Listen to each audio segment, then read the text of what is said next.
Operation സിന്ദൂറിന് ശേഷം രാജ്യത്ത് അതീവ ജാഗ്രതയിലാണ് ഇന്ത്യൻ സൈന്യവും അതോടൊപ്പം തന്നെ പ്രതിരോധ മന്ത്രാലയവും കേന്ദ്ര സർക്കാരും നിൽക്കുന്നത്. ഗോളടിക്കൂ, ഫുട്ബോൾ സമ്മാനമായി നേടൂ. LED ടിവികൾക്ക് 70% വരെ ഡിസ്കൗണ്ട്. ആഘോഷിക്കൂ ഈ ഫുട്ബോൾ വേൾഡ് കപ്പ് ഗോപുനന്ദിലെ ജിമാർട്ടിനൊപ്പം. കാരണം നമ്മുടെ രാജ്യത്തുള്ളവർ തന്നെയാണ് നമ്മുടെ രാജ്യത്തെ തകർക്കാനായിട്ട് മുൻപന്തിയിൽ നിൽക്കുന്നത് എന്നുള്ളതാണ് ഏറ്റവും പ്രധാനപ്പെട്ട കാര്യം. നിലവിൽ ഇപ്പോൾ എന്താണ് സംഭവിച്ചത്? കാശ്മീരിലെ അനന്ത്നാഗിൽ അമർനാഥ് തീർത്ഥാടകരുടെ ഇടയിൽ നുഴഞ്ഞു കയറിയ ഭീകര സംഘവുമായി ബന്ധമുള്ളവരെ അറസ്റ്റ് ചെയ്തിരിക്കുകയാണ്. കാരണം ജമ്മു കാശ്മീരിൽ ഉൾപ്പെടെയുള്ള ഈ തീർത്ഥാടന കേന്ദ്രങ്ങളുണ്ട്. അവിടെയൊക്കെ ഈ തീർത്ഥാടന സമയത്ത് വലിയ രീതിയിലുള്ള ഭീകരാക്രമണങ്ങൾ സൃഷ്ടിക്കാനായിട്ട് ഈ പാകിസ്ഥാനിലെ ISIയും ലഷ്കർ-ഇ തോയ്ബയും ജെയ്ഷെ മുഹമ്മദും ഒക്കെ ഒരു നിർണായകമായ ഒരു നീക്കം നടത്താറുണ്ട്. അങ്ങനെ ഒരു തരത്തിലുമുള്ള ഒരു അപകടമോ അല്ലെങ്കിൽ ഒരു ആക്രമണമോ അല്ലെങ്കിൽ ഒരു ചാവേർ ആക്രമണമോ ഉണ്ടാകാതെ ഭക്തർക്ക് അല്ലെങ്കിൽ തീർത്ഥാടന കാലത്ത് ഭക്തർക്ക് സുഗമമായ രീതിയിലുള്ള ഒരു ദർശനം, ഒരു തരത്തിലുമുള്ള ഒരു പ്രശ്നവും ഉണ്ടാക്കാത്ത രീതിയിൽ ഒരു നിർണായകമായ ഓരോ നീക്കങ്ങളും ഇന്ത്യൻ സൈന്യം അതോടൊപ്പം തന്നെ കേന്ദ്ര സർക്കാരും ജമ്മു കാശ്മീർ ഭരണകൂടവും ഒരു നീക്കം നടത്താറുണ്ട്.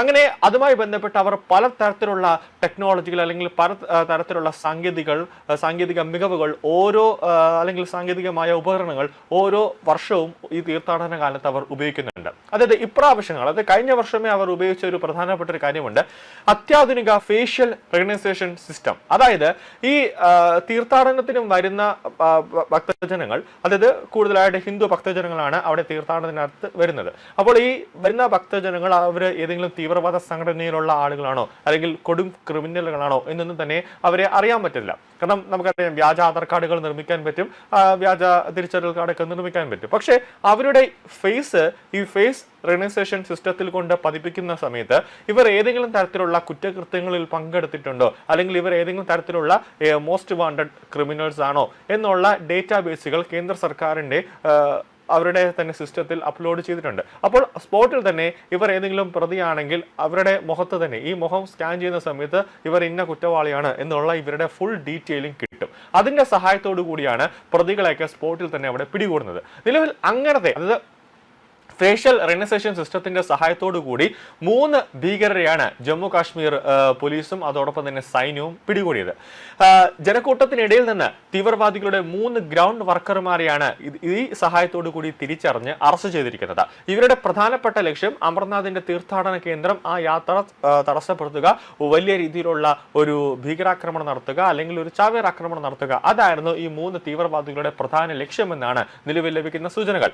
അമർനാഥ് യാത്രയുടെ സുഗമമായ നടത്തിപ്പിനായി സുരക്ഷാ സംവിധാനത്തിന്റെ ഭാഗമായി തെക്കൻ കാശ്മീരിലെ അനന്ത്നാഗ് ജില്ലയിൽ പോലീസ് സ്പെഷ്യൽ റെക്കഗ്നൈസേഷൻ സിസ്റ്റം സ്ഥാപിച്ചിട്ടുണ്ട്. അത് കേന്ദ്ര സർക്കാരുമായി കൈകോർത്തുകൊണ്ട്, DRDOയുമായി കൈകോർത്തുകൊണ്ടൊക്കെയാണ് ജമ്മു കാശ്മീർ പോലീസ് അവിടെ ഈ ഫേസ് റെക്കഗ്നൈസേഷൻ സിസ്റ്റം അല്ലെങ്കിൽ FCR അവിടെ സ്ഥാപിച്ചത്.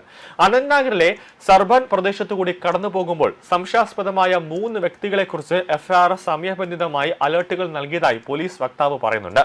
മുന്നറിയിപ്പുകളുടെ അടിസ്ഥാനത്തിൽ പോലീസ് ഉദ്യോഗസ്ഥർ 3 വ്യക്തികളെയും തടഞ്ഞു നിർത്തി അവരുടെ ഐഡന്റിറ്റികൾ പരിശോധിച്ചു. പരിശോധനയിൽ 3 പേരും ഭീകര സംഘവുമായി ബന്ധമുള്ളവരാണെന്ന് കണ്ടെത്തി. കൂടുതൽ നടപടികൾക്കായി 3 പേരെയും അറസ്റ്റ് ചെയ്തതായി പോലീസ് പറയുന്നുണ്ട്. കാശ്മീരിൽ ആദ്യമായാണ് നൂതന സാങ്കേതിക വിദ്യയായ ഫേഷ്യൽ റെക്കഗ്നൈസേഷൻ സിസ്റ്റത്തിന്റെ സഹായത്തോടെ ഭീകര സംഘവുമായി ബന്ധമുള്ളവരെ അറസ്റ്റ് ചെയ്തത്. ഈ അമർനാഥ് തീർത്ഥാടനം അതോടൊപ്പം തന്നെ ജമ്മു കാശ്മീരിലായിരുന്നാലും ശരി തന്നെ, ഇപ്പോൾ ഗുജറാത്തിലായിരുന്നാലും ശരി തന്നെ, ഡൽഹിയിലായിരുന്നാലും ശരി തന്നെ, ഈ വലിയ രീതിയിൽ തന്ത്രപ്രധാനമായ സ്ഥലങ്ങളിൽ സ്ഫോടനം നടക്കാൻ സാധ്യതയുള്ള വലിയ റെഡ് അലേർട്ടൊക്കെ ഉള്ള പ്രദേശങ്ങളിലടക്കം ഈ ഓരോ ഭാഗങ്ങളിലും ഈ ഫേസ് റെക്കഗ്നൈസേഷൻ സിസ്റ്റങ്ങൾ സ്ഥാപിക്കുന്നുണ്ട്. അപ്പോൾ ഇതിന്റെ ഏറ്റവും വലിയൊരു പ്രത്യേകത എന്താണെന്ന് വെച്ച് കഴിഞ്ഞാൽ ആ വഴി കൂടെ നടന്നു പോകുന്ന ഏതൊരു വ്യക്തിയും ഈ ഫേസ് റെക്കഗ്നൈസേഷൻ സിസ്റ്റത്തിൽ കൂടിയാണ് നടന്നു പോകുന്നത്. ആ വ്യക്തിയുടെ മുഖം ഈ സിസ്റ്റത്തിലേക്ക് പതിയുമ്പോൾ ഈ വ്യക്തി ഏതെങ്കിലും തരത്തിലുള്ള കുറ്റകൃത്യത്തിൽ പങ്കെടുത്തിട്ടുണ്ട്, അല്ലെങ്കിൽ ഏതെങ്കിലും പോക്കറ്റടി കേസ് അല്ലെങ്കിൽ കൊലപാതക കേസ് അല്ലെങ്കിൽ മറ്റ് പീഡന കേസായിരുന്നാലോ അല്ലെങ്കിൽ ഈ തീവ്രവാദികളെ സപ്പോർട്ട് ചെയ്യുന്നവരായിരുന്നാലോ അങ്ങനെ രാജ്യവിരുദ്ധമായി എന്തെങ്കിലും ഒരു കുറ്റകൃത്യത്തിൽ പങ്കെടുത്തിട്ടുള്ള ഒരു വ്യക്തിയാണെങ്കിൽ പോലും അപ്പോൾ തന്നെ ഇത് നേരെ അലേർട്ടിലേക്ക്, അവരുടെ പോലീസിന്റെ സർവർ റൂമിലേക്ക് അലേർട്ട് സംവിധാനം പോകുന്നു. അങ്ങനെ പോയതിനു ശേഷമാണ് അവിടെ അലേർട്ട് സംവിധാനത്തിലേക്ക് പോകുമ്പോൾ ആ അലേർട്ട് കൺട്രോൾ റൂമിൽ നിന്നും നിർദ്ദേശം നേരെ അവിടെയുള്ള പോയിന്റുകളെ, അവിടെ ഡ്യൂട്ടിക്കുള്ള പോലീസ് ഉദ്യോഗസ്ഥരിലേക്ക് ഒരു മെസ്സേജ് ആയിട്ട് പോകും. അങ്ങനെയാണ് പോലീസ് ഉദ്യോഗസ്ഥർ ഈ പ്രതികളെയൊക്കെ പിടികൂടുന്നത്. നിലവിൽ ആ രീതിയിലുള്ള സമാന രീതിയിലുള്ള ഒരു നീക്കമാണ് ഇപ്പോൾ ജമ്മു കാശ്മീരിലെ അനന്ത്നാഗിൽ അമർനാഥ് തീർത്ഥാടന കേന്ദ്രവുമായി ബന്ധപ്പെട്ട് പോലീസ് ഓരോ മുക്കിലും FCR ഘടിപ്പിച്ചിട്ടുള്ളത്. ആ നീക്കത്തിലാണ് ഇപ്പോൾ 3 ഭീകരരെ പിടികൂടിയത്. നിലവിൽ ഇപ്പോൾ അവരെ ഇന്ത്യൻ സൈന്യം അതോടൊപ്പം തന്നെ ദേശീയ അന്വേഷണ ഏജൻസി അടക്കമുള്ളവർ ചോദ്യം ചെയ്യുന്നുണ്ട്. പ്രാഥമികമായ നിഗമനത്തിൽ, അതായത് ഇന്ത്യൻ സൈന്യം ഇപ്പോൾ പറയുന്ന ഒരു പ്രധാനപ്പെട്ട കാര്യം, അമർനാഥ് തീർത്ഥാടന കേന്ദ്രത്തിൽ വലിയ രീതിയിലുള്ള ഒരു സംഘർഷം സൃഷ്ടിക്കുക, അല്ലെങ്കിൽ ഹിന്ദുക്കളെ ലക്ഷ്യമിട്ടുകൊണ്ട് പഹൽഗാം മോഡൽ പോലെ ഒരു വെടിവെപ്പ് അല്ലെങ്കിൽ ഒരു ചാവേർ സ്ഫോടനം, ഇതിൽ ഏതെങ്കിലുമാണ് ഇവർ പദ്ധതി ഇട്ടിരുന്നത്, അല്ലെങ്കിൽ ഗ്രൗണ്ട് വർക്കറുടെ സഹായത്തോടു കൂടി മറ്റുള്ള തീവ്രവാദികളെയും കൂടി ഇങ്ങോട്ട് കൊണ്ടുവരാൻ വേണ്ടി ഇവരെന്തോ ഒരു നീക്കം നടത്താനായിട്ട് വന്നു എന്നൊരു ലക്ഷ്യമാണ് ഇപ്പോൾ സൈന്യത്തിനുള്ളത്.